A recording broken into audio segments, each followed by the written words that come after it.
श्रीमद् भगवद गीता अध्याय संख्या 4 श्लोक संख्या 28, 29 और 30। वैसे आज मंगलवार है, आज का सेशन था रीड एट होम का, तो आज रीड एट होम ना करके कल रीड एट होम करेंगे, क्योंकि जो पर्पट्स का मैं लिस्ट है वो पिछला भेज दिया था, कल नहीं भेज पाया, तो आज भेजूंगा। तो इसलिए जो है आज हम भगवद गीता करेंगे और कल हम रीड होम करेंगे। श्लोक संख्या 28 पढ़ता हूँ। द्रव्य यज्ञ तपः यज्ञ योग यज्ञ तथा अपरे स्वाध्याय ज्ञान यज्ञ च यत्य संचित व्रतः। कठोर व्रत अंगीकार करके कुछ लोग अपनी संपत्ति का त्याग करके, कुछ कठिन तपस्या द्वारा, कुछ अष्टांग योग पद्धति के अभ्यास के द्वारा अथवा दिव्य ज्ञान में उन्नति करने के लिए वेदों के अध्ययन द्वारा प्रबुद्ध बनते हैं।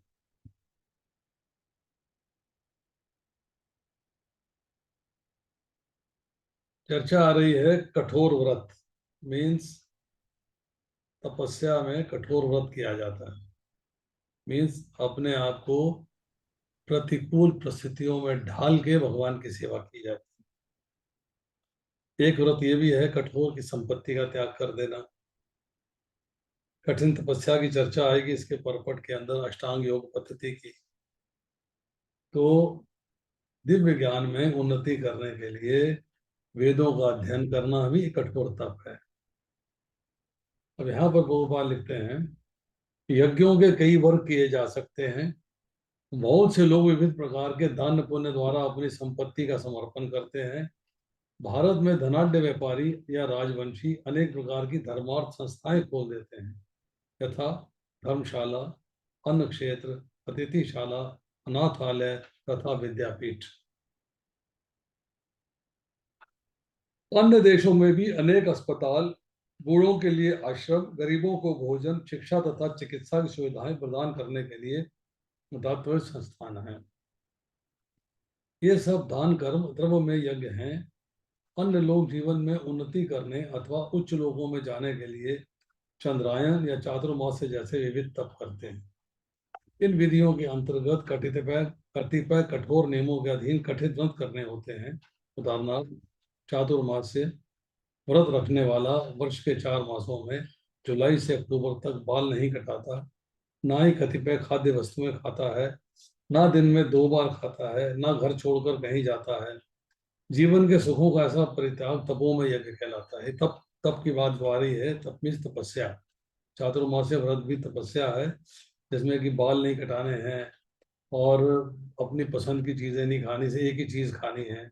मैंने ऐसे भक्तों को देखा है, केवल फीके चावल खाते थे और कुछ नहीं खाते, एक ही बार खाते थे।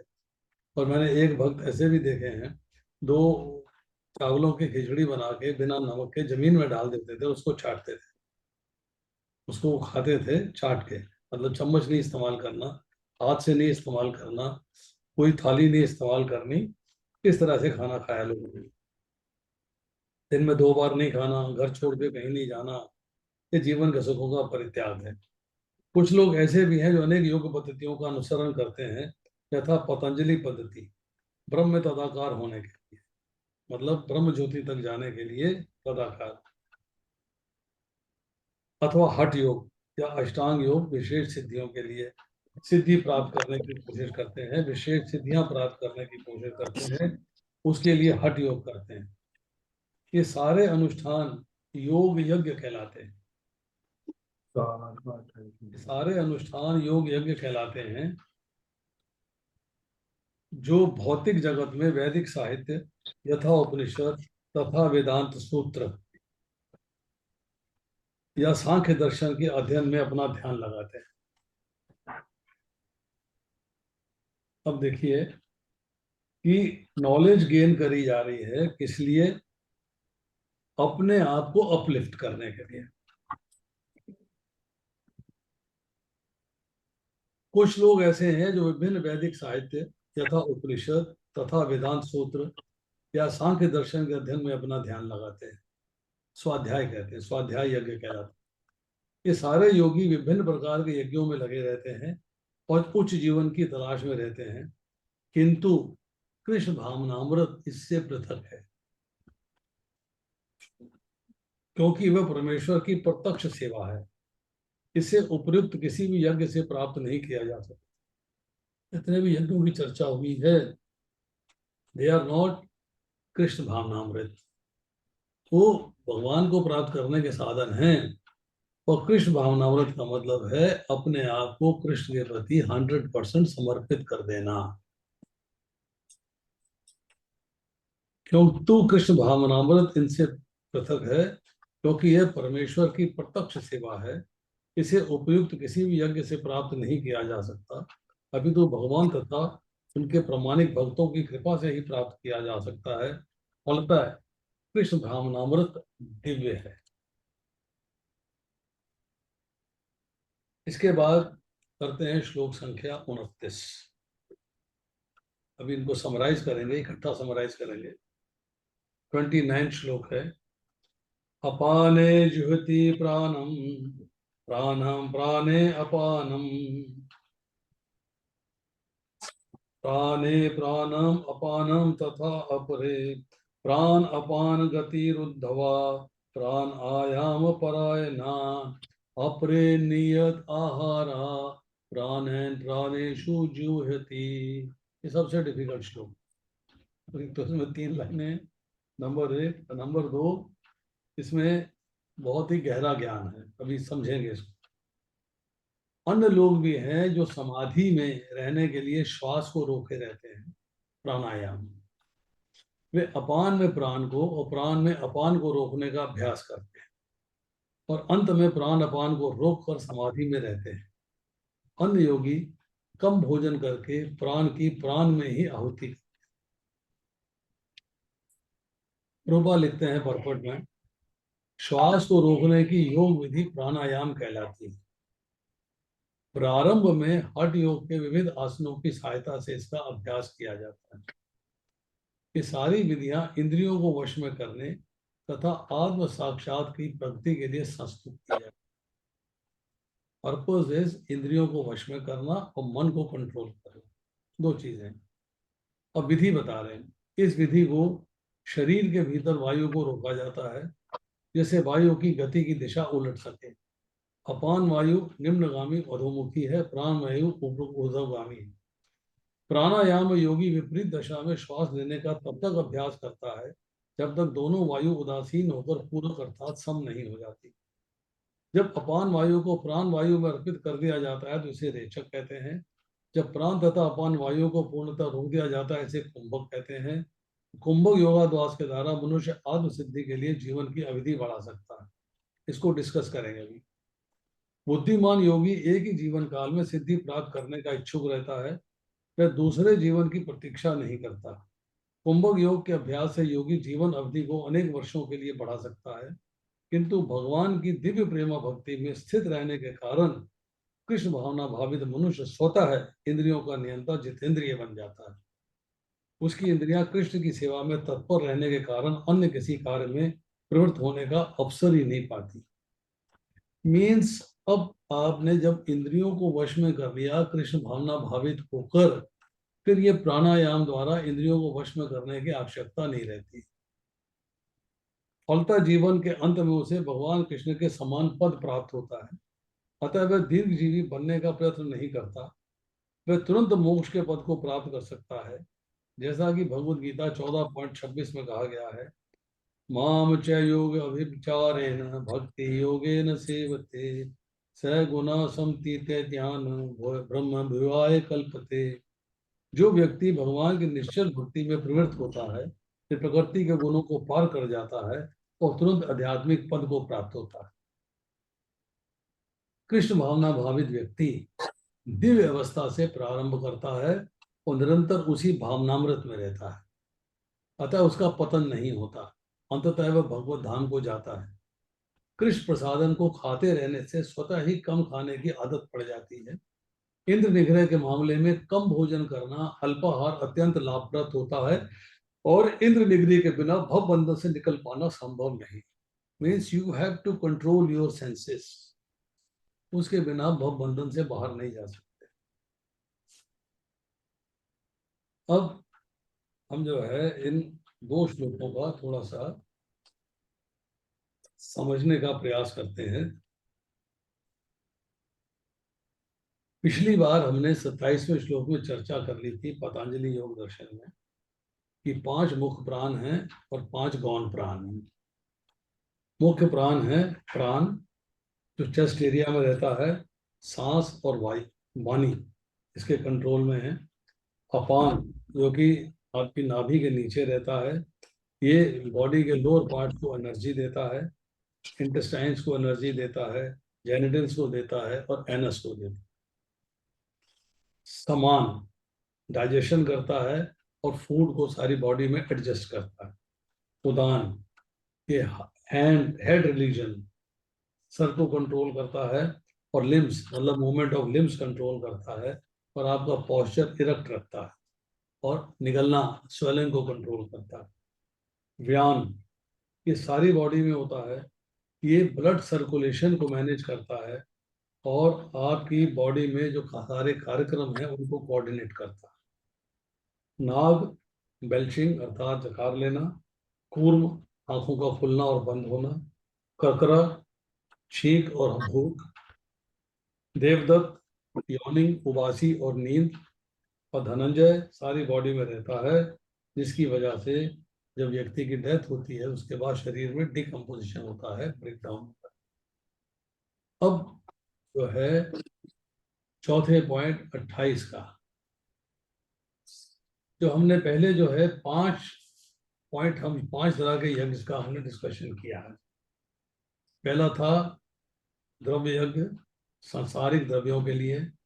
दूसरा था ज्ञान यज्ञ, दिव्य ज्ञान के लिए। तीसरा था ब्रह्मचर्य लाइफ, और चौथा था गृहस्थ लाइफ। और अब 5वीं थी पतंजलि का योग, जिसकी हमने अभी आपसे चर्चा की।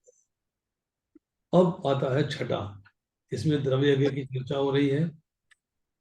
तपो यज्ञ में चांद्रायन और चातुर्मास्य की चर्चा हो रही है।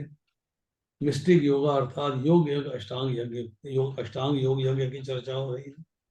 और उसके बाद वैदिक स्टडी स्वाध्याय यज्ञ की चर्चा हो रही है। ये 9 विधियां हो गई, 5 पहले की, 4 आज की।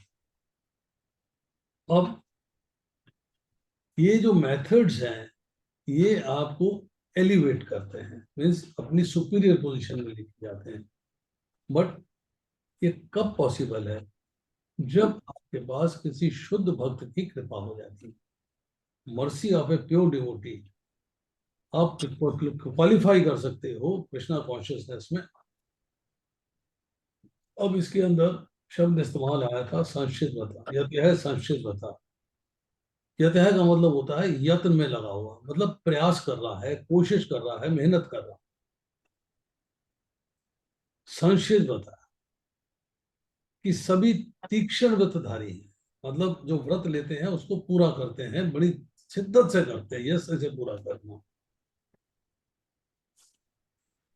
इन 4 जो हमने ऊपर उपाय बताए, charitable works, austerities, mistake yoga और वैदिक स्टडी, इन चारों में जो योगी लगे हुए हैं वो सारे तीक्ष्ण व्रतधारी, very strongly interested to elevate themselves. अब इन चारों यज्ञों में जो भी करने योग्य, पालन योग्य कर्तव्य है, व्रत है, नियम है, उन पर वो दृढ़ रहते हैं और उनका पालन करते हैं, means becomes very strict in following it. अब आता सवाल कि पिता और पुत्र का संबंध, उसमें एक चर्चा है, बड़ी सुंदर चर्चा, कि पिता जो है अपने पुत्र से उतनी ही आशा करता है जितनी उसके पुत्र में सामर्थ्य है। आजकल प्रॉब्लम आ रही है, बेटे में सामर्थ्य है नहीं है, हम उसको ज्यादा देर 98% नंबर आए तो मेडिकल कॉलेज चला जाए, इंजीनियरिंग कॉलेज चला जाए, एमबीए कर ले। अरे पिता की जिम्मेदारी है कि पुत्र के सामर्थ्य को देखे और सामर्थ्य के अनुसार उससे कार्य कराए। अब भगवान हमारे पिता हैं, वो हमारी सामर्थ्य को देखते हैं, तो हमारी सामर्थ्य से एक्सेस एक्स्ट्रा हमसे आशा क्यों करेंगे? नहीं करेंगे।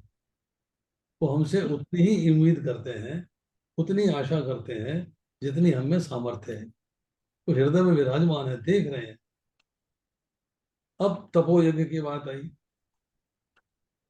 कि आप अपने कर्तव्य का पालन करना चाहते हो, भगवान के साथ अपने आप को जोड़ना चाहते हो, और उस स्वधर्म के पालन में जो भी प्रतिकूलता आए हैं, अनफेवरेबल सर्कमस्टांसेस आते हैं, अनफेवरेबल सिचुएशंस आती हैं, कठिनाइयां आती हैं, उनको प्रसन्नता पूर्वक सह लेना, हैप्पीली टॉलरेट कर लेना, विचलित नहीं होना, छोड़ नहीं देना।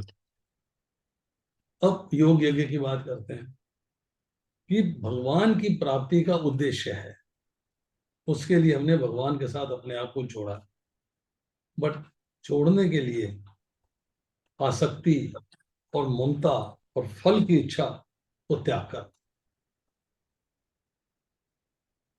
अब इस योग यज्ञ में आपको इन तीन चीजों का त्याग करके अपने आप को अष्टांग योग के द्वारा भगवान के साथ जोड़ना। अब आता है चौथा, स्वाध्याय यज्ञ, कि शास्त्र जो हैं उनको पढ़ना, मनन करना, विचार पठन पाठन करना। प्रभु जी अपना ऑडियो ऑफ कर दीजिएगा, रघुनंदन प्रभु, आपका ऑडियो ऑन है।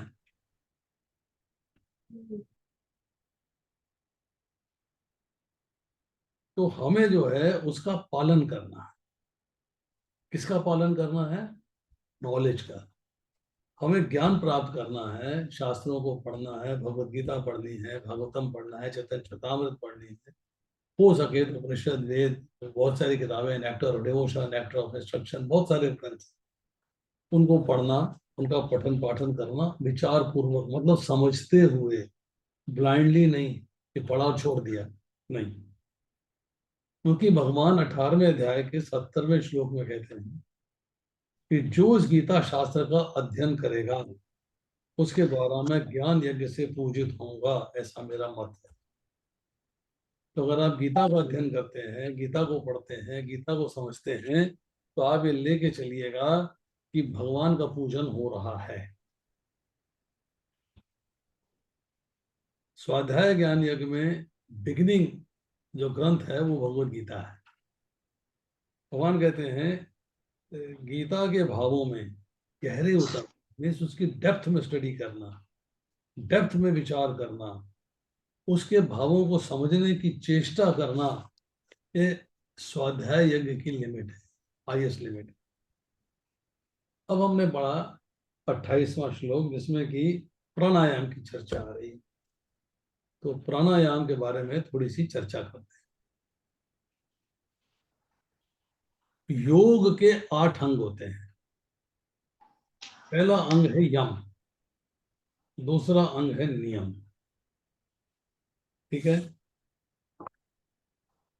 तीसरा अंग है आसन, चौथा है प्राणायाम, पांचवा है प्रत्याहार, छठा है धारणा, फिर समाधि। सचिन प्रभु, ऑडियो।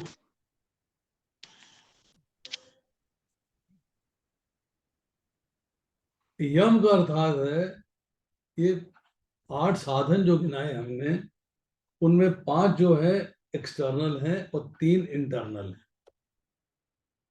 इनको कहते हैं बहिरंग साधन, उनको कहते हैं अंतरंग साधन। बहिरंग साधन में यम का अर्थ होता है कंट्रोलिंग दी सेंसेस, नियम का अर्थ होता है फॉलोइंग रूल्स एंड रेगुलेशंस, आसन का अर्थ होता है प्रैक्टिसिंग सिटिंग पोजीशन, प्राणायाम का अर्थ होता है ब्रेथ को रोकना, कंट्रोल करना, और प्रत्याहार का मतलब होता है कि इंद्रियों को इंद्र विषयों से परे करना, हटाना। धारणा का अर्थ होता है कंसंट्रेशन, ध्यान का अर्थ होता है मेडिटेशन, और समाधि का अर्थ होता है ट्रांस। इसको कहते हैं त्रय में कत्र संयम, अर्थात संयम के 3 पोर्शन हैं ये, धारणा, ध्यान और समाधि। अब यम में क्या आता है, शॉर्ट में चर्चा है, डिटेल में नहीं जाएंगे। अहिंसा, सत्यास्ते, ब्रह्मचर्या, परिग्रह, यमः। योग सूत्र दूसरा अध्याय 30वां श्लोक। 5 अंग हैं। पहला है अहिंसा, दूसरा है सत्य, तीसरा है अस्तेय। अस्तेय का मतलब है किसी को हक को न चुराना। चौथा है ब्रह्मचर्य। ब्रह्मचर्य का अर्थ है मन, वाणी और शरीर की संपूर्ण अवस्थाओं में हर प्रकार के भोग का त्याग। और पांचवा है अपरिग्रह, कि शरीर में निर्वाह के अतिरिक्त भोग सामग्री को संग्रह नहीं करना। जो शरीर निर्वाह के लिए एसेंशियल है उसको कलेक्ट करना है, उससे एक्स्ट्रा संग्रह नहीं करना। फिर आते हैं नियम, उसके भी 5 अंग है। शौच है, संतोष, तपः, स्वाध्याय, ईश्वरा, प्रणिधानानि नियमा। योग सूत्र दूसरा अध्याय 32वां श्लोक। 5 अंग है। एक है शौच, बाहरी और भीतरी। तो नहाना धोना, टॉयलेट जाना, वॉशरूम जाना, ये वो सब करने, ये सब बाहरी शौच है। आंतरिक शौच है मन को स्वच्छ करना और इंद्रियों को कंट्रोल करना। संतोष, प्रिय हो या अप्रिय हो, सुख हो या दुख हो, उससे संतोष रखना। तप, आप उपवास रखते हैं, व्रत करते हैं, प्रतिकूल परिस्थितियों में जाते हैं तो विचलित नहीं होना। स्वाध्याय, मैंने पहले चर्चा करी, शास्त्र का अध्ययन, भगवान के नाम, रूप, गुण, लीला धाम का वर्णन करना और सुनना। ईश्वर प्रणिधान, ईश्वर मीन्स भगवान के प्रति सब कुछ समर्पण करके भगवान की आज्ञा का पालन। ये 5 नियम है। अब इसके बाद आता है आसन।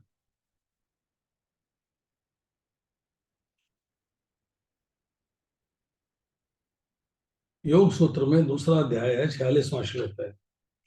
स्थिर सुखम आसनम, सुखपूर्वक स्थिरता से बैठना। अब इसमें जब हम अष्टांग योग करेंगे, छठा अध्याय पढ़ेंगे, तब इसके डिटेल्स पढ़ेंगे कि सीधा बैठना है, नीचे मृगचर्म होना चाहिए, उस पर कपड़ा होना चाहिए, आपको पवित्र स्थान में बैठ के मेडिटेट करना है, आपको आंखें आधी मुठी आधी खुली होनी चाहिए, आपका जो है आसन जो है न ऊंचा होना चाहिए न नीचा होना चाहिए। तो आसन के बारे में चर्चा। उसका बाद है प्राणायाम, कि श्वास, श्वास मतलब बाहरी वायु को भीतर ले जाना, और प्रश्वास अर्थात भीतरी वायु को बाहर निकलना, और इन दोनों को रोकना प्राणायाम कहलाता है। अब प्राणायाम में प्राण का स्थान है ऊपर हृदय में, अपान का स्थान है नीचे नाभि के नीचे गुदा में। प्राण में आप वायु को ऊपर हृदय की ओर ले जाते हैं और श्वास को बाहर निकालते हैं, मतलब नीचे से वायु ऊपर आती, श्वास को बाहर निकाल देते। अपान में वायु को ऊपर से खींच लेते हैं और नीचे की गुदा की ओर ले जाते हैं। अब इसमें जो है 3 शब्द इस्तेमाल होते हैं, एक पूरक, एक कुंभक और एक रेचक। पूरक अर्थ क्या है? यहाँ अग्नि अपान वायु है, अभी प्राण वायु है। बड़ा टेढ़ा काम है। एक्टिव क्या है? एक्टिव आपकी अपान वायु है, पैसिव मतलब प्राण वायु है। अपान वायु का मतलब यह है कि जो बाहर की एयर है, जिसको हम अनुलोम विलोम कहते हैं कई बार, बाहर की एयर जो है इसको बाई नासिका से, ये बाई नासिका है, इस बाई नासिका से, इसको चंद्र नाड़ी भी कहा जाता है, इसको भीतर ले जाते हैं। आपने सांस खींचा अंदर, अब ये सांस जो है आपके हृदय से होता हुआ नीचे नाभि में से निकलता हुआ अपान वायु में लीन हो जाता है, नीचे जो वायु होती है उसमें लीन हो जाता है।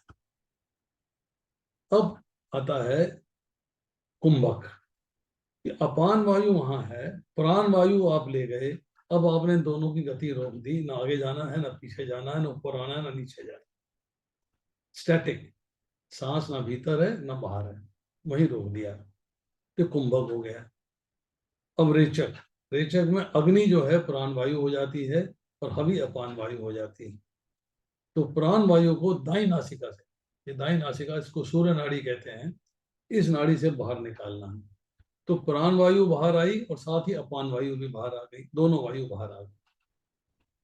तो चंद्र नाड़ी, लेफ्ट नॉस्ट्रेल, वायु अंदर पूरक, दोनों वायु को रोकना कुंभक, सूर्य नाड़ी, वायु बाहर निकालना रेचक। अब आता है आपका प्रत्याहार।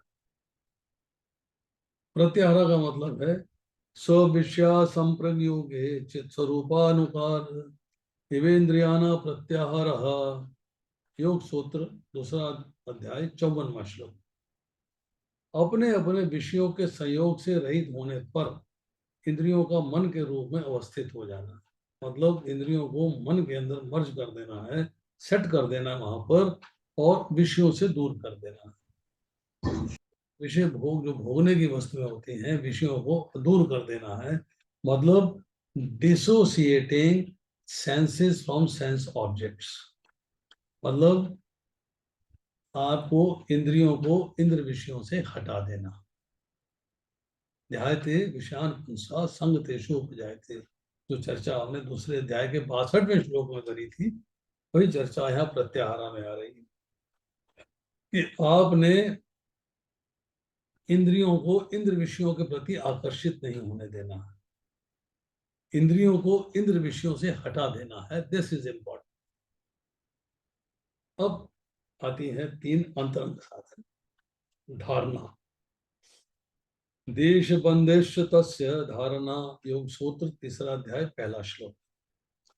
धारणा का अर्थात है स्थूल हो या सूक्ष्म, भारी हो या आंतरिक, किसी एक के ध्येय में मन को बांध लेना है। आपने अपने मन को धारणा कर ली, मैंने धारण कर लिया, मैंने धारणा कर ली है कि मेरे को इसमें अपने मन को बांधना है, मन को उसमें स्थिर कर देना है। यहाँ मन स्थिर में किसमें करना है? भगवान में, भगवान में। मैं आपको एक बड़ा अच्छा उदाहरण देता हूँ। आज से कुछ 30-35 साल पहले की बात है, जब हम नए नए इस्कॉन में आए थे, तो हमने कहा था प्रचार करना है तो पढ़ाई करिए। तो हम लोग पढ़ा करते थे, तो उन दिनों हमने कहा भाई टीवी में भी बहुत सारे, संस्कार टीवी नया नया आया था और एक आस्था टीवी नया नया आया था उन दिनों में, उसमें माता जी आया करती थी, गुरु माँ। ध्यान लगाना है, अब पोजिशन बना लीजिए, सेट होके बैठ जाइए, अपनी आंखों को आधा मुंह आधा खुला रखिए और पैर के अंगूठे पे ध्यान लगाइए। आहिस्ता आहिस्ता लेग्स में आइए, जंघाओं में आइए, पेट में आइए, नाभि में आइए, छाती में आइए, गले में आइए, गर्दन में आइए, तो माथे पे चले जाइए। अरे भैया भगवान कहाँ है? भगवान तो है नहीं, ध्यान लग रहा है, मतलब बाहरी वस्तु पर ध्यान लग रहा है, भगवान पे ध्यान नहीं लग रहा, बाहरी वस्तु पर ध्यान लग रहा है। यहाँ क्या चर्चा आ रही है कि आपका ध्येय जो है, धारणा का एक्चुअल अर्थ क्या है? ध्येय चाहे बाहर का हो चाहे ध्येय भगवान हो, कोई भी हो, आंतरिक ध्येय हो या बाहरी ध्येय हो, आपने उसमें अपने मन को बांध देना है। तो यहाँ बाहर के ध्येय में ना बांध के भगवान के मन में, भगवान के लिए मन में स्थान होना चाहिए और भगवान में मन को बांध देना। अब योग सूत्र तीसरा अध्याय दूसरा श्लोक। तत्व प्रत्यय का तना था ध्यानम, मन को अविचलित भाव से भगवान के ध्यान में लगा देना। तो पहले आपने मन को बांधने का प्रयास किया, स्थिर करने का प्रयास किया, मन को टोटली भगवान के अंदर लगा दिया, मन आपका उसी में फिक्स हो गया। अब और कहीं बाएं दाएं विचलित नहीं हो रहा है, बाएं दाएं नहीं जा रहा है। उसके बाद है योग सूत्र के तीसरे अध्याय का तीसरा श्लोक। तदेव अर्थमात्र निर्भासम स्वरूप शून्य समाधि। अपने आप को पूर्णतः भगवान के प्रति समर्पित कर देना कैसे? उसका एक उन्होंने 2 चीजें बताई हैं। एक संप्रज्ञात समाधि होती है, एक असंप्रज्ञात समाधि होती है।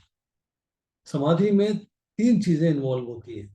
एक अध्याता, मीन्स मैं जो ध्यान लगा रहा हूँ। दूसरा ध्यान अर्थात प्रोसेस, जिस प्रोसेस से ध्यान लगा रहा हूँ। क्या दवा दिया था? ध्येय मीन्स एम, मेरा एम क्या है? एम भगवान है। तो अब संप्रज्ञात समाधि में क्या है कि मेरे को अपना भी ध्यान है, प्रोसेस का भी ध्यान है और भगवान का भी ध्यान है। सम मीन्स सबका ध्यान है। असंप्रज्ञात, मेरे को केवल भगवान का ध्यान है, ना अपना ध्यान है, ना प्रोसेस का ध्यान है। सो जो असंप्रज्ञात समाधि है उसको अचीव करना है, that you have to achieve. अब जब हम प्राणायाम की चर्चा कर रहे हैं तो भक्त के बारे में चर्चा होती है कि एक भक्त को जो कृष्ण भावना भावित है, प्रभुपाद लिख रहे हैं, जो कृष्ण भावना भावित है उनको इन सब यज्ञों की आवश्यकता नहीं है। उसको जो है प्राणायाम की भी आवश्यकता नहीं, क्योंकि उसने मन को भगवान पे स्थिर कर लिया है, कृष्ण भावना भावित हो चुका है। अब आपको जो है, जैसे हमने अभी चर्चा करी, पूर्व की चर्चा करी कि अपान वायु को प्राण वायु में हवन कर देना, वायु वायु दायु वायु की चर्चा करी हमने। अग्नि है स्थानीय अपान वायु, ये हमने पीछे बोला था। अपान वायु जो है अग्नि है, और हवि है प्राण वायु। हवि मतलब अग्नि में जो समर्पित किया जाता है। तो प्राण वायु जो है ऊपर से नीचे जाती है, समर्पित हो जाती है अग्नि के अंदर। अग्नि क्या है? अपान वायु है। तो इसी तरह जब हम उसको बाहर निकालते हैं, बाहर निकालते हैं, तो बाहर निकालने का मतलब ये है कि जो अपान वायु है वो प्राण वायु के साथ बाहर आती है, तो प्राण वायु में विलीन हो चुकी होती है। अब उसको जो है बाहर आके प्राण वायु अपान वायु में फर्क नहीं कर सकते कौन सा प्राण था और कौन सा अपान था। अब इसमें एक इंपॉर्टेंट पॉइंट आया है, नेताहारा। नेताहारा मीन्स छठे अध्याय के 16वें 17वें अध्याय के 8वें श्लोक में चर्चा आती है कि अल्प आहार करते हुए प्राणों में, प्राणान मीन्स इंद्रियों का हवन कर देना। मीन्स इंद्रियां जो है प्राण के अधीन है। दुर्बल इंद्रियां जब हो जाएंगी तो वो विषयों को ग्रहण करने में असमर्थ हो जाती है। They are not able to attract, विषय उसको अट्रैक्ट नहीं कर पाते।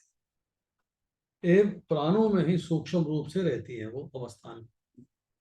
जब आप इंद्रिय कंट्रोल कर लेते हो और मन को कंट्रोल कर लेते हो, तो इंद्रियां जो है प्राण वायु में लीन हो जाती हैं, उससे बाहर जाके कोई कार्य नहीं कर पाती।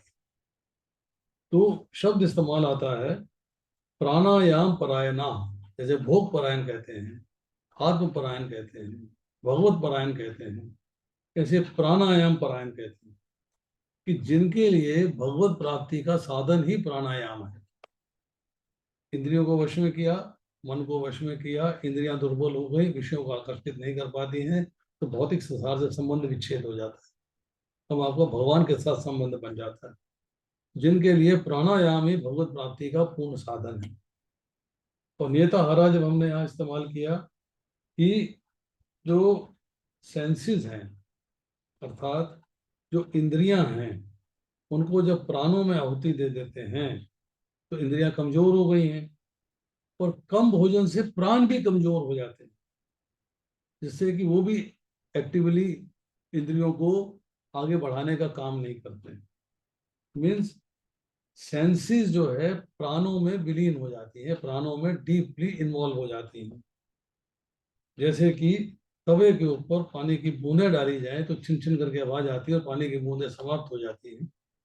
इसी तरह प्राणों के अंदर जो है इंद्रियां भी समाप्त हो जाती हैं, लीन हो जाती हैं। अब आता है श्लोक संख्या 30। सर्वे अपि एते यज्ञ विदः यज्ञ क्षपित काम कलमश यज्ञ श्रेष्ठ अमृत भुज यान्ति ब्रह्म सनातनम। ये सभी यज्ञ करने वाले यज्ञों का अर्थ जानने के कारण पाप कर्मों से मुक्त हो जाते हैं और यज्ञों के फल स्वरूपी अमृत को चखकर परम दिव्य आकाश की ओर बढ़ते जाते हैं, अर्थात परम धाम को प्राप्त होते हैं। अब जो आपने यज्ञ किए, पाप कर्मों से मुक्त हुए, या पाप कर्म भी है पुण्य कर्म भी है, दोनों को पाप कर्म कहा गया है, क्योंकि दोनों से शरीर की प्राप्ति होती है। और यज्ञों के फल रूपी अमृत को चखकर जो इसका आपको रिजल्ट मिलता है, जो इफेक्ट आता है, वो अमृत के समान है। उसको चखकर आप भगवान के धाम जाने की सीढ़ी तैयार होती चली जाती है। तात्पर्य में लिखते हैं श्रील प्रभुपाद, विभिन्न प्रकार के यज्ञों यथा द्रव्य यज्ञ, स्वाध्याय यज्ञ, योग यज्ञ की उपरयुक्त व्याख्या से देखा जाता है कि सबका एक ही उद्देश्य है, और वह है इंद्रियों का निग्रह, इंद्रियों को कंट्रोल करना।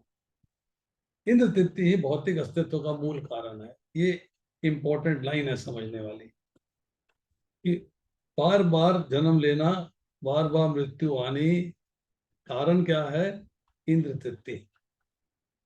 अतः जब तक इंद्र तृप्ति से भिन्न धरातल पर स्थित न हुआ जाए, तब तक सच्चिदानंद के नित्य धरातल पर उठ पाना संभव नहीं। इंद्र तृप्ति के धरातल से उठना होगा, मीन्स इंद्रिय निग्रह करना होगा, तभी आप जो है भगवान के प्रति आकर्षित हो पाएंगे और भगवान के धरातल पे आ पाएंगे। ये धरातल नित्य आकाश या ब्रह्म आकाश में है। उपरित सारे यज्ञों में संसार के पाप कर्मों से विमल हुआ जा सकता है। जीवन में इस प्रगति से मनुष्य न केवल सुखी और ऐश्वर्यवान बनता है, अपितु अंत में वह निराकार ब्रह्म के साथ तादात्म्य के द्वारा या भगवान कृष्ण की संगति प्राप्त करके भगवान के शाश्वत धाम को प्राप्त कर सकता है। डिपेंड करता है कि आपने लक्ष्य क्या बनाया, ब्रह्म ज्योति में जाने का या भगवान के धाम जाने का। ये आपको डिसाइड करना है, दिस इज योर डिसीजन।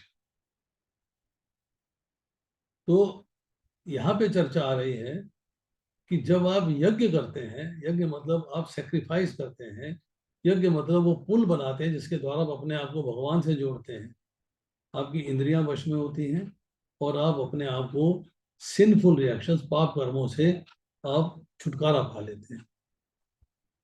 अब सर्वे अपीयते, चौथे अध्याय के 24वें श्लोक से के 29वें श्लोक तक जिन जिन यज्ञों का वर्णन हुआ है, ये उसका अनुष्ठान करने वाले साधन को स्वप्यति।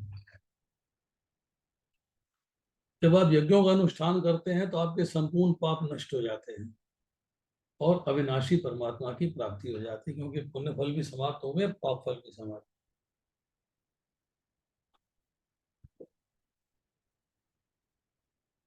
एक बात समझने वाली है कि भगवान के धाम जाने में बाधक कौन है?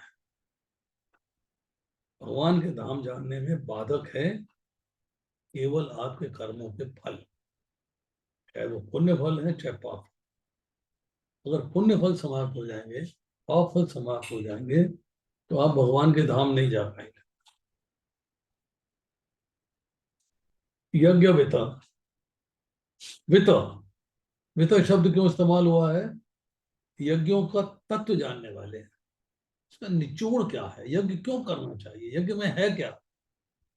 अर्थात संपूर्ण यज्ञ केवल कर्मों से और कर्म फलों से संबंध विच्छेद करने के लिए, मीन्स जो आप भगवान के साथ अपने को जोड़ने का पुल बनाते हो, एक एक प्रोसेस अडॉप्ट करते हो, सो यज्ञ कहा गया है। उसका मीनिंग क्या है कि कर्म और कर्म फल से संबंध विच्छेद हो जाना। चौथे अध्याय के 16वें श्लोक में चर्चा आती है, भगवान ने कर्मों में तत्व की बात की है, कर्म में अकर्म और अकर्म में कर्म। कर्मों में तत्व क्या है, कर्म करने में तत्व क्या है, कैसा कर्म करना चाहिए? उसका एक ही आंसर है कि कर्म करते हुए उससे बंधना नहीं है, मीन्स फल की इच्छा नहीं रखनी है, ममता नहीं, आसक्ति नहीं, फल इच्छा है, तो कर्म से बंधना नहीं होगा। ये कर्मों का तत्व है। अब कर्म से बंधने का साधन इंद्र तृप्ति और न बंधने का साधन इंद्र तृप्ति से छुटकारा, अर्थात इंद्र निग्रह। कि कार्य को केवल भगवान के लिए किया जाए तो सारे कर्म फल स्वाहा हो जाएंगे। ये चर्चा आगे चौथे अध्याय के 37वें श्लोक में भी आएगी और पहले की चर्चा आ चुकी।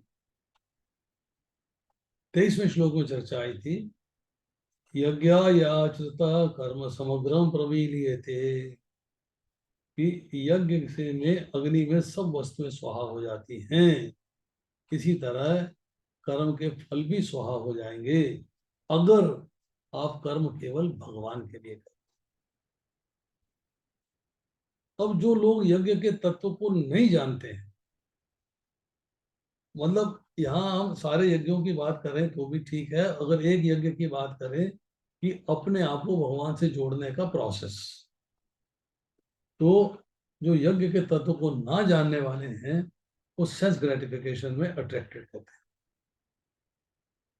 निष्काम कर्म अर्थात कामना रहित कार्य, संसार से संबंध छूट जाता है और संसार से असंगता आ जाती है, भगवान का संग हो जाते हो, भगवान का साथ संबंध बन जाते है। यज्ञ शिष्टा अमृतो भुजो, कि यज्ञ का विशेष प्रसाद फल स्वरूप वह अमृत है।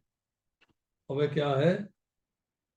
मुझे भोग नहीं चाहिए, मुझे ऐश्वर्य नहीं चाहिए, मुझे सिद्धि नहीं चाहिए, मुझे एक ही चीज चाहिए, कृष्ण प्रेम, और कुछ नहीं चाहिए। मुख्य फल क्या हुआ? ब्रह्म सनातनम, अर्थात ब्रह्म को प्राप्त हो जाना। और ब्रह्म मतलब यहाँ भगवान से है, ब्रह्म ज्योति से नहीं है, भगवान से है, ब्रह्म को प्राप्त हो जाना। तो जो उप साधन जितने बताए गए अभी तक, उनका जो अनुष्ठान करते हैं वो साधक, उनका अंतःकरण शुद्ध हो जाता है, हृदय शुद्ध हो गया, अंतःकरण शुद्ध हो गया, तो प्रसाद क्या मिला? प्रसन्नता, खुशी, आह्लाद, आनंद। और यही जो है यज्ञ से बचा हुआ अमृत है। अब हम जो है करेंगे इसके बाद तीसरे अध्याय के 31वें श्लोक में चर्चा आती है कि मेरे आदेश का श्रद्धा पूर्वक और ईर्ष्या रहित होकर जो पालन करता है, वह कर्म के बंधन से मुक्त होके, कर्म फल के बंधन से मुक्त होके मेरे धाम आ जाता है। तो जो हमें अज्ञान है, जिसके कारण हम पाप में कार्य करते हैं और उसके फल भोगते हैं, अगर हम जो है वेदों में प्रिस्क्राइब किए हुए जो यज्ञ हैं, जो धर्म हैं, जो ग्रेजुअल एलिवेशन के लिए हैं, अर्थ काम मोक्ष को प्राप्त करने वाले हैं, उस मार्ग पे चलें तो हमारा हृदय शुद्ध होगा, हम सही मार्ग पे लगेंगे, हम डिसाइड कर पाएंगे कि क्या करना चाहिए और क्या नहीं करना चाहिए, कहाँ चलना चाहिए, कहाँ नहीं चलना चाहिए। And we will elevate ourselves, हम अपने आप को उच्च स्थिति में ले जाएंगे। अब जो यज्ञ नहीं करते, मीन्स अपने आप को भगवान के साथ नहीं जोड़ते, वो जो ये अल्प सुख है, ये मनुष्य लोक में भी नहीं मिलता, तो दूसरे लोकों में कैसे मिलेगा? अब आती है तीसरे अध्याय के 8वें श्लोक की चर्चा। भगवान कहते हैं कर्म ना करने से तेरा शरीर निर्वाह भी सिद्ध नहीं होगा। इसी तरह है, यज्ञ ना करने से ये लोक भी लाभदायक नहीं रहेगा, फिर परलोक में तो कहना ही क्या है। अब आप हाउस होल्ड एक्टिविटीज करते हैं, घर में कर्तव्य पालन न करने से खटपट होता है, संघर्ष होता है। इसी तरह अगर इस लोक में कर्तव्य पालन नहीं करेंगे तो इस लोक में भी खटपट होगी, संघर्ष होगा, जीना मुश्किल हो जाएगा। अब आता है कि जो सेक्रीफाइसेस, जो यज्ञों की चर्चा अभी हुई है, अगर कोई इनको नहीं करता है तो वो जो है इस लोक के अंदर में सुख की प्राप्ति नहीं कर सकता। ना अर्थ होगा, ना काम होगा, ना धर्म होगा, ना मोक्ष होगा। तो लिबरेशन की तो, मोक्ष की तो बात ही छोड़ दीजिए, इट इज नॉट पॉसिबल। इसलिए जो है इन यज्ञों का करना आवश्यक है। One has to perform these yajnas. चलिए अब फाइनली करते हैं 5 मिनट में questions. Any questions you have?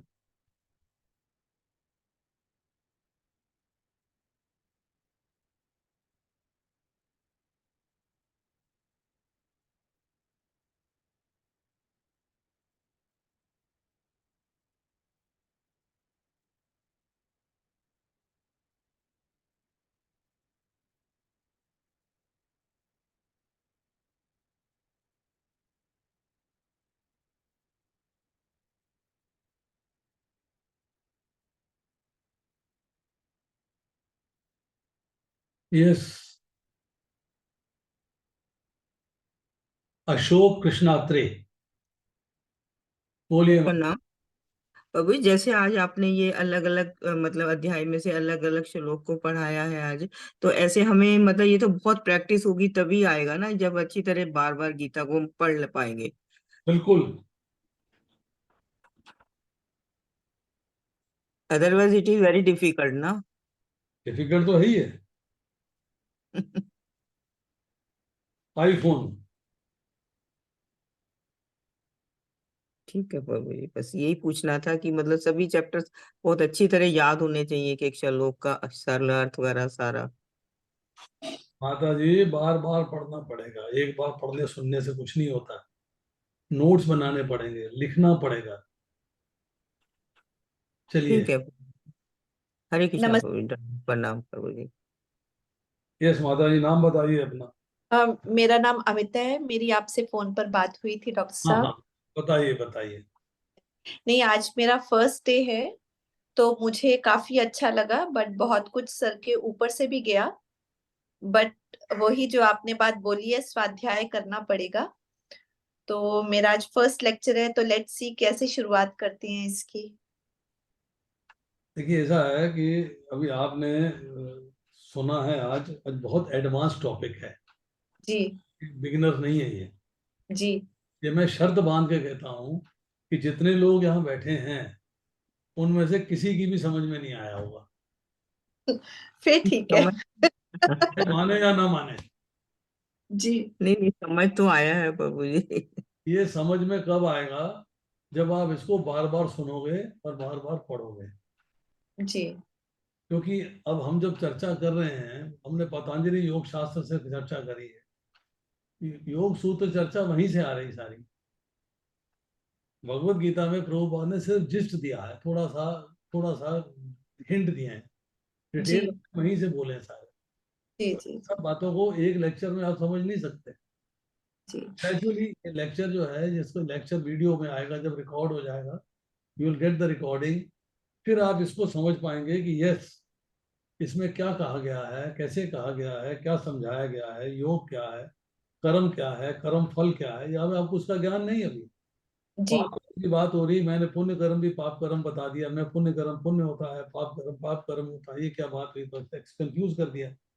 जी। मैं फल की इच्छा रहित बताया, आसक्ति बताया। ये बातें अभी समझ में नहीं आएंगी, जी। जी।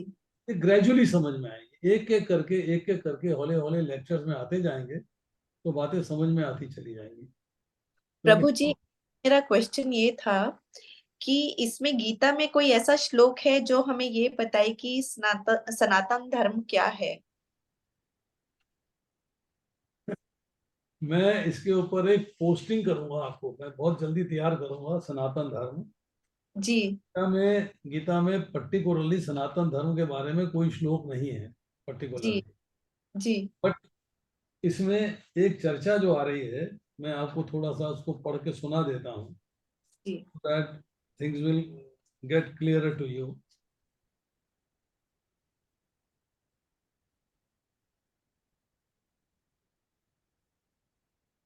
नाते मामहं जातु न सम न त्वं नेमे जनाधिपा न चैव न भविष्यामः सर्वे वयम अतः परम। ऐसा कभी नहीं हुआ कि मैं न रहा हूं,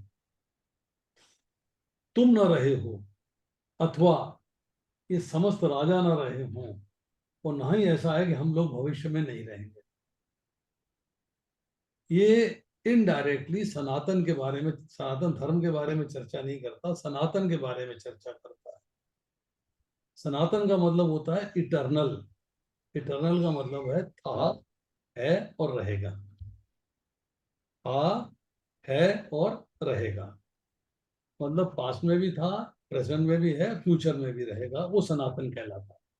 दैट इज कॉल्ड इटर्नल। अब जो धर्म है, धर्म की मैंने आपसे कल चर्चा करी थी। धर्म के बारे में कुछ और डिटेल्स आपको देंगे। वो कल भी वही धर्म थे, आज भी वही धर्म है और आगे भी वही रहेंगे।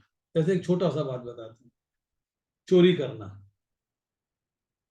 कल भी सत्य था कि चोरी नहीं करनी चाहिए, आज भी सत्य है कि चोरी नहीं करनी चाहिए, और कल भी सत्य है कि चोरी नहीं करनी चाहिए। सनातन है ये।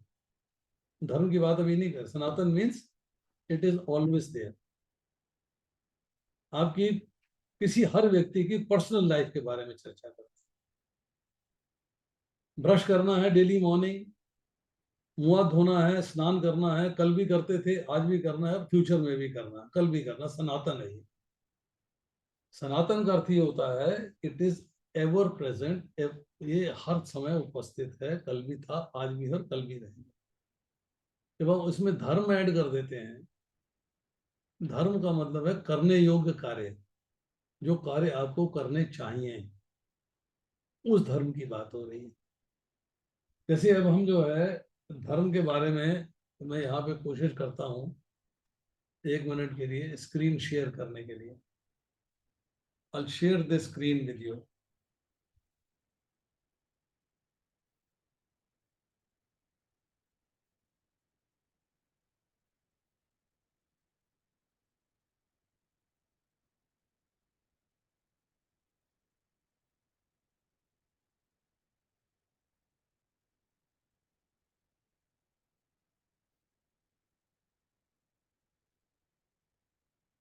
धृति अर्थात धैर्य, क्षमा, अपना उपकार करने वाले का भी उपकार करना, दमा हमेशा संयम से धर्म में लगे रहना, अस्तेय चोरी न करना, शौच भीतर और बाहर की पवित्रता, इंद्र निग्रह इंद्रियों को हमेशा धर्माचरण में लगाना, धी सत्कर्मों से बुद्धि को बढ़ाना, विद्या अर्थात यथार्थ ज्ञान देना। ये धर्म के 10 लक्षण हैं। ये कल भी थे, आज भी हैं और कल भी रहेंगे, इनमें चेंज नहीं है। भाई कल तक जो है हम अपना सत्कर्म करेंगे, आज नहीं करेंगे, नहीं, हमेशा करने हैं ये। हमें चोरी नहीं करनी है तो नहीं करनी है, अस्तेय पालन करना है तो पालन करना है। तो इस तरह जो है धर्म का जो लक्षण बताए गए हैं, ये इसमें यही है कि हमें ये जो उसके 10 लक्षण हैं इनका पालन करना, तो यही जो है हमारे लिए धर्म है। अब इसी की हम बात करते हैं।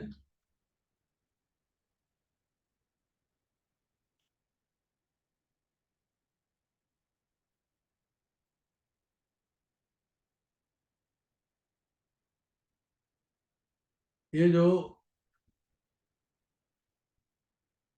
10 कमांडमेंट्स की बात आ रही है, जो बाइबल में है, चोरी नहीं करना है, किसी की झूठी साक्षी नहीं देना है, खून नहीं करना है, अपने माता पिता का कहना मानना है, परमेश्वर का कहना मानना है। उन्होंने भी 10 आज्ञाएं दी हैं, वैसे 10 चीजें बताई हैं। उन धर्म है वो। धर्म मीन्स ये चीजें आपको कल भी पालन करनी थी, ये आज भी पालन करनी है और कल भी पालन करनी है। बोथ बोथ वेज आपको इसको फॉलो करना है। तो इसलिए जो है इसको हम ये लेके चलते हैं कि हमारे पास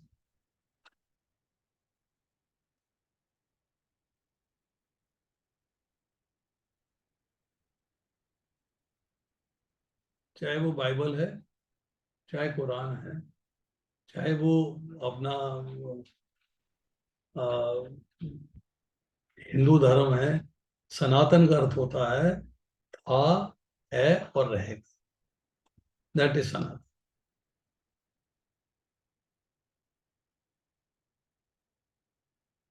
चलिए,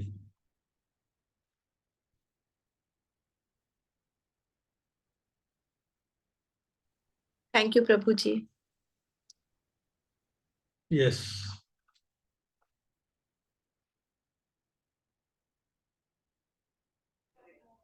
हरे कृष्णा प्रभु जी। यस साधनी माता जी बोलिए। प्रभु जी आपने 2-3 दिन पहले वो एक्स्ट्रा रीडिंग वाले वो भेजे हैं ना, वो प्रभु जी हिंदी में मिल जाएंगे, वो इंग्लिश में है वो?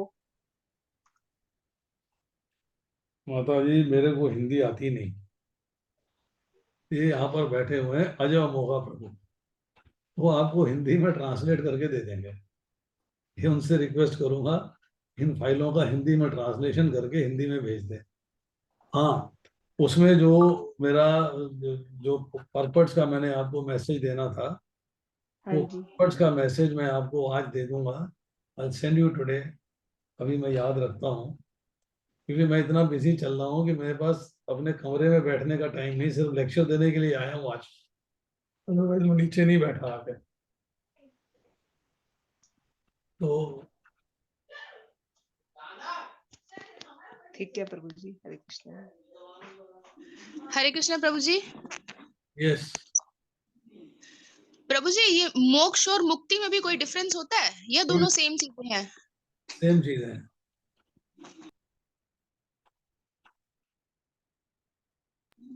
ठीक है प्रभु जी।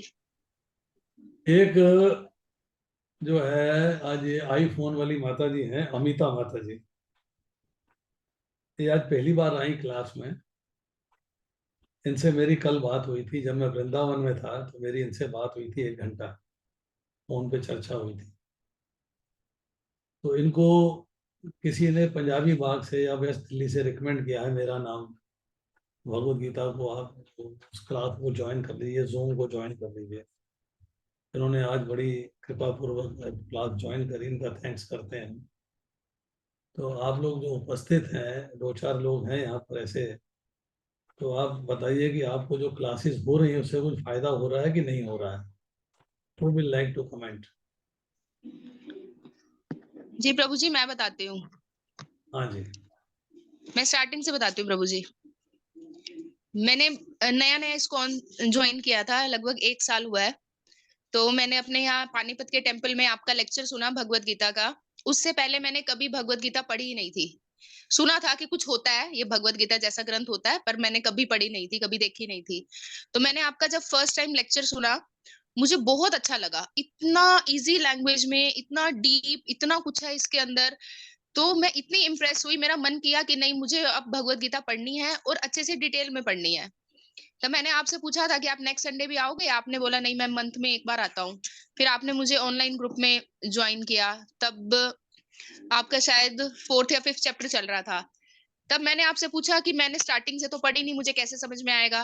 तब आपने बोला कि कोई बात नहीं, जहां से चल रहा है आप एक बार स्टार्ट करो, कुछ कुछ समझ आना स्टार्ट हो जाएगा। फिर धीरे धीरे चैप्टर 1 का भी स्टार्ट हो गया।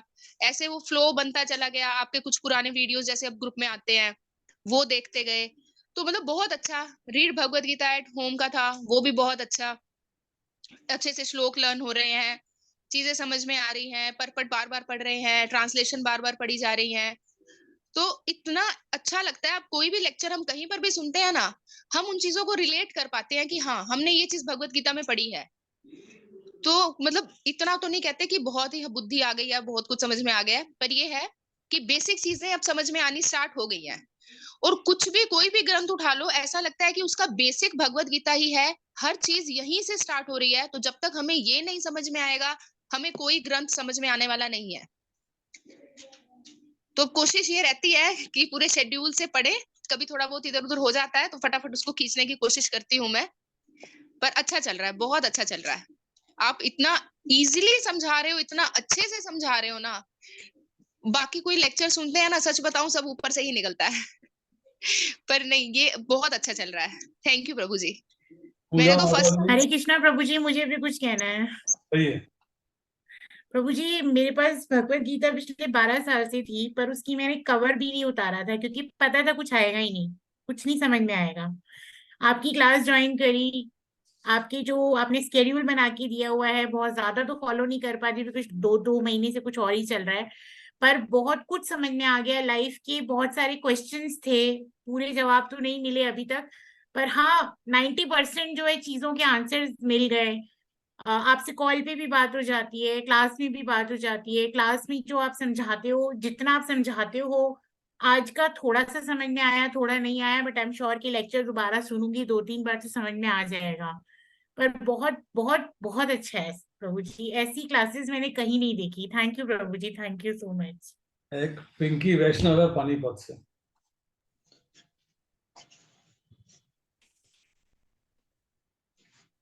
हरे कृष्णा प्रभु जी। बोलिए माता जी, बोलिए। हरे कृष्णा। मैं अपना एक्सपीरियंस बताना चाहूंगी। एक्चुअली मेरे साथ क्या हो रहा था, मैं काफी टाइम से ना लेक्चर सुना करती थी। उस पे यूट्यूब पे देखती थी, कभी मोटिवेशन वीडियोस देख लेना, कभी कुछ देख लेना। तो मेरा ना मन कहीं लगता नहीं था। मतलब कुछ ना ऐसे एक लाइफ के बहुत सारे क्वेश्चन थे काफी छोटी उम्र से ही, उनके आंसर्स मुझे अपने आसपास कहीं नहीं मिले। तो मुझे ना एक ऐसे टीचर की जरूरत थी जो कुछ बहुत अच्छे से थोड़े स्टिक भी हो और अच्छी तरह से एक एक चीज समझा सके, लाइफ से रिलेटेड हो, प्रैक्टिकल रूप में। देखो, वैसे तो बहुत सारे संत महात्मा हैं, उनकी बातें समझ नहीं आती, लेकिन जितना इजी वे में प्रभु जी बताते हैं ना, वो सारी बातें समझ आती है। अब भगवत गीता तो मैं बता रही हूँ, मैं पढ़ नहीं पाती हूँ, प्रभु जी का लेक्चर ही लेती हूँ, थोड़ा थोड़ा कोशिश करती हूँ, डेली थोड़ा बहुत ही पढ़ पाती हूँ, ज्यादा नहीं पढ़ती, बट समझ आ रहा है और लाइफ इजी होती चली जा रही है, जो कि पहले बहुत ज्यादा डिफिकल्ट थी। थैंक यू प्रभु जी। रघुनंदन प्रभु। हरे कृष्णा प्रभु जी। यस प्रभु। हाँ प्रभु जी, जैसा सभी लोगों ने बताया, सभी माताओं ने बताया, ये औरों की क्लास लेने का तरीका और आपके क्लास लेने का तरीका, किताबें तो या लेक्चर तो सभी लेते हैं, मोटे तौर पर सभी लोग बताते हैं, जो क्या प्रभुपाद ने जो परपट लिखे हैं या जो अनुवाद लिखे हैं वो सभी लोग रिपीट करते हैं, लेकिन उसकी जो है तय तक जाके जो समझाने का जो तरीका है, उसको डिटेल में जाके समझाना और बंदों से जो है उसका जो क्लेरिफिकेशन लेना, जो जिस तरह से आपके क्लासों में होता है वो अन्य किसी क्लासों में नहीं होता है। इसलिए आपकी क्लास जो है बहुत ही इमोशनली कहो या टेक्निकली कहो, टेक्निकली कहो, जिस भी भाषा में कहो, बहुत ही सुपर क्लास आपकी क्लास। ऐसी क्लास है, मैं तो बहुत ही कम लोग जो हैं इस तरह की क्लासें लेते होंगे, लेकिन आपकी क्लास में जो है बहुत कुछ फायदा जो है लोगों को सब कुछ सीखने को मिला है। मुझे भी जो है स्पेशली बहुत कुछ सीखा मैंने इसमें। मैं कई दिनों से गीता पढ़ रहा था, लेकिन वही बात है कि आज इधर पढ़ा, कल दूसरा पेज छोड़ दिया, तीसरा पेज पढ़ा, लेकिन जो है प्रॉपरली कैसे पढ़ा जाए, कैसे समझा जाए, क्योंकि इतने लंबे चौड़े शब्द होते हैं कि उनको सब विग्रह करके जो है उनको विच्छेद करके जो है उनको पढ़ना जो है आपके द्वारा आपने सिखाया लोगों को, हमें मुझे भी सिखाया स्पेशली। तो बहुत फायदा हुआ आपको अपने क्लास अटेंड करने से, बहुत कुछ सीखने को मिला है। भगवान करे आपको सुखी रखें और आप जो है दीर्घायु हो, हमें ऐसी शिक्षा देते रहे। मंजू करमचंदानी। हरे कृष्णा प्रभु जी, दंडवत प्रणाम। प्रभु जी, हमें तो इतनी पहले कुछ समझ ही नहीं थी कि भगवत गीता कैसे पढ़नी है। भूमिका से लेकर हमने जब पढ़ना शुरू किया तो कुछ समझ में नहीं आया। फिर मेरे को आदत है नोट्स बनाने की, मैं धीरे धीरे नोट्स बनाती गई आपके लेक्चर सुन के, और धीरे धीरे बातें समझ में आने लगी। और अभी जो आपके रिकॉर्डेड लेसन है ना प्रभु जी, चैप्टर 1 वगैरह के, वो सुन के बिल्कुल अब भगवत गीता सामने पढ़ते हैं और उनको रखते हैं तब बिल्कुल क्लियर हो जाता है। प्रभु जी, बस मेरा एक प्रश्न है कि आपके क्या 700 श्लोकों के ही है क्या रिकॉर्डिंग आप भेजते रहेंगे? बस ये मन में बहुत दिन से प्रश्न उठ रहा है। ये सब ठाकुर जी के हाथ में है, मेरे हाथ में कुछ नहीं। प्रभु जी, बस बार बार यही सोच रही हूँ कि मुझे सब 700 श्लोकों की रिकॉर्डिंग मिल जाए बस किसी तरह। अशोक कृष्णात्री जी।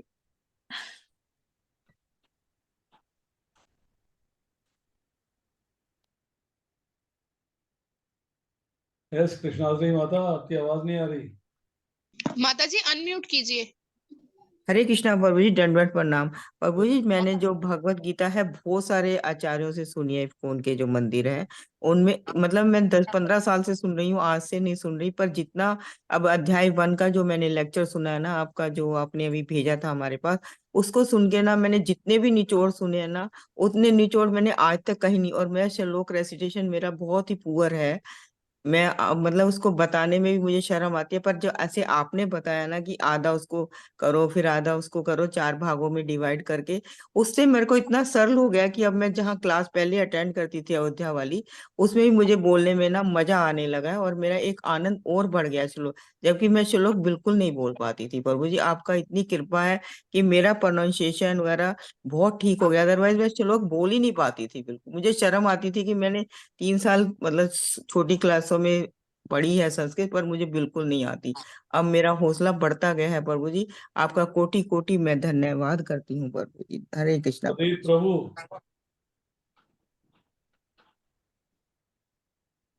प्रदीप गोयल नहीं है। देवेंद्र मिश्रा। हरे कृष्णा प्रभु जी, दंडवत प्रणाम। दंडवत प्रणाम प्रभु। यस प्रभु। प्रभु जी, मैं ज्यादा क्या कहूँ, मतलब बोलना, सूर्य को दीपक दिखाना, तो आपको देखता हूँ, स्मरण कर लेता हूँ, तो लगता है भक्ति पूर्ण हो गई। बस इतना ही मेरा कहना है कि आपकी आवाज सुन लेता हूँ, और लगभग नित्य आपका स्मरण मैं करता हूँ प्रभु जी। जब भी मैं भगवान को भोग लगाता हूँ, तो उस समय यह मेरा भाव रहता है कि प्रसाद वितरण में मैं वह प्रसाद आपको अर्पित करूं प्रभु जी। हरे कृष्णा, दंडवत प्रणाम प्रभु। आ जाओ होगा प्रभु। हरे कृष्णा प्रभु जी, दंडवत प्रणाम। यस प्रभु।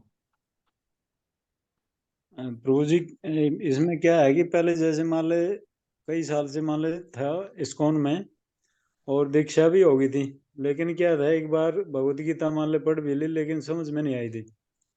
तो अभी बीच में जैसे आपका लेक्चर सुना था एक बार, 67 में आपका लेक्चर था, ऑनलाइन ही सुना था मैंने, बस में ही।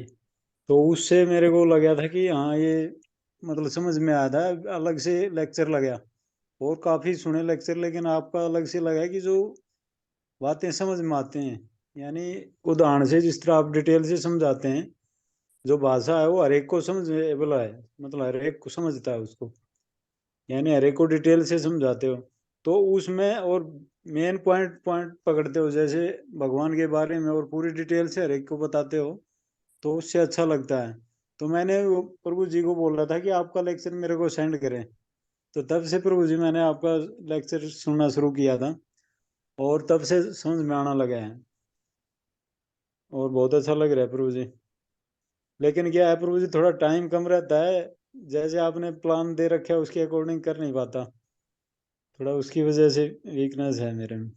अभी अभी जो है कार्तिक मास में भी कथा करेंगे, हाँ प्रभु जी। और अभी दिवाली आ रही है, तो एक कथा रामायण में भी करेंगे। सपना माता जी कुछ कहना चाहती हो? हरे कृष्णा प्रभु जी, हरि नाम पे प्रवचन अभी कभी आपका होया नहीं, हरि नाम पे भी थोड़ी कुछ एक बार क्लास हरि में हरि चर्चा नाम की। पे मेरे लेक्चर्स हैं, महिपालपुर ने पोस्ट किए हैं वीडियोस। वो लेक्चर्स को मैं आपको जो है लिंक भेज दूंगा, 10 लेक्चर हैं वो।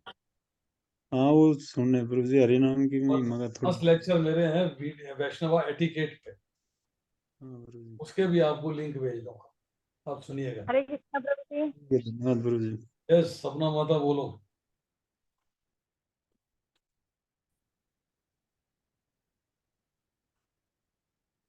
दंडवत प्रणाम प्रभु जी। प्रभु जी सॉरी, मैं 3-4 दिन आपसे बहुत मुझे जरूरी जाना था वृंदावन, और 1-2 दिन पहले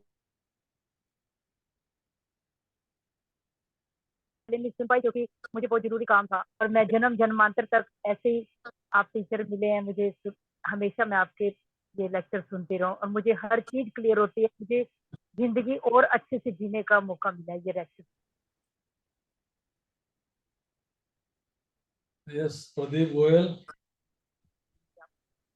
हरे कृष्ण।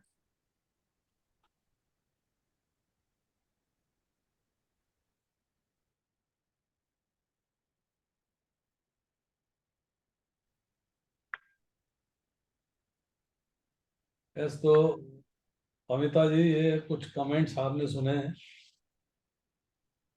जी मैं बहुत आभारी हूँ, और मुझे ये सुनकर इतना अच्छा लग रहा है कि सब लोग आपके इतने कृतज्ञ हैं और आपका इतना आदर और सम्मान करते हैं, और आपने सबकी जिंदगियों को इतना बदल दिया है, उनको छू दिया है एक बेहतर जिंदगी के लिए। तो आई एम रियली हैप्पी, और मुझे ऐसा लग रहा है कि मैं बिल्कुल सही जगह पर हूँ। थोड़ा सा अगर मैं फोकस करूँ और थोड़ा सा पेशेंस रखूं, तो I will also find my way. I am really happy. मैं जो है ना आपको मेरे जो रीड होम लेक्चर्स हैं उसका लिंक भेज दूंगा। जी यू जस्ट हियर देम। जी 2-3 लेक्चर हैं, उनको आप हेयर करिएगा। जी उनको हेयर करने के बाद कल हम कोशिश करेंगे रीड होम लेक्चर के ऊपर लेक्चर दें। जी और कल आज मेरे साथ उसका ड्यू था आज, जी तो मैं उसका एक फाइल नहीं भेज पाया, इसलिए मैं फाइल भेजूंगा कल, आज रात भेजूंगा। तो कल वो फाइल जो है लोग पढ़ लेंगे, तो कल फिर उसके बाद जो है शाम को रीड होम पे चर्चा होगी। जी। पर आपको थोड़ा मुश्किल लगेगा सुनो शुरू शुरू शुरू में, क्योंकि अभी आपकी बिगिनिंग नहीं हुई है भगवत गीता में कभी भी। आपने मतलब पढ़ी है, सुना होगा बहुत सारे लोगों को। नहीं नहीं, बहुत ज्यादा नहीं सुना मैंने। पर मेरे एंगल से नहीं सुना होगा। जी जिस एंगल से मैं बताता हूँ, जिस एंगल से मैं सुनाता हूँ, उस एंगल से नहीं सुना होगा, ना ही सुन भी पाएंगे। ये मेरा चैलेंज भी है कि आप सुन भी नहीं पाएंगे। जी यस, आई डोंट बोस्ट नहीं कर रहा हूँ, पर फैक्ट्स आर फैक्ट्स। जी आप सुनते रहिएगा, वीडियो जी देखते रहिएगा, जी and in gradual course of time आपको जो है बातें समझ में आनी शुरू हो जाएंगी। अभी इमीडिएटली नहीं समझ में आएंगे, मैं एग्री करता हूँ इस बात को, but it will take time. जी ठीक है, okay, thank you. Thank you.